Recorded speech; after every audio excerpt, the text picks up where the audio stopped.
often at building site it's like a tip. Oh, yeah. But with Nick, he's so fastidious that the last half hour, the boys just clean and it's spotless every day. I was forever looking at magazines and saying, do you think we could have this and do you think we could have that?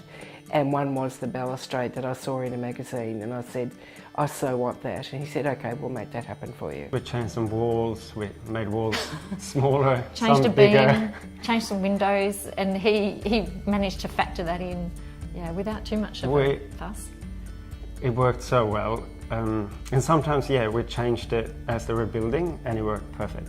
Nick kept getting little drawings from me being an engineer. I was giving him little CAD drawings saying, well, this room's got that window has to be here because, and that door's got to be there because, and it was never, I don't think we ever found anything that didn't get done the way we wanted it done. And he was really easy to talk to, very clear, would make notes, would follow up with all the things he said he would follow up with.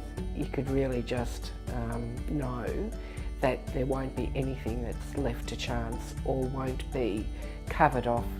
Even in the after sales service has been fantastic. We came in on budget. The only additional expenditure was what they found underneath the old slab that had to be replaced. That was it. Which is pretty unusual to have only one variation in a contract. Oh, I've said it to quite a few people. You couldn't find anyone better. You know, there weren't negatives. We didn't do our site visits and then go home and scratch our heads and saying, do we really want to continue with this?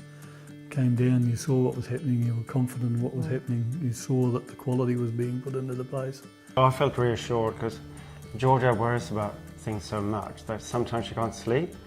But then Nick was really good at reassuring Georgia, so I felt pressure was off because things were under control, so we could save our marriage and have a nice house, and all was good. And he will be absolutely honest. He'll absolutely look after you. He'll be straight about if things are going to cost more, that's the way it is. And he couldn't sell to save himself really. He's just a very nice man who's been very good to me.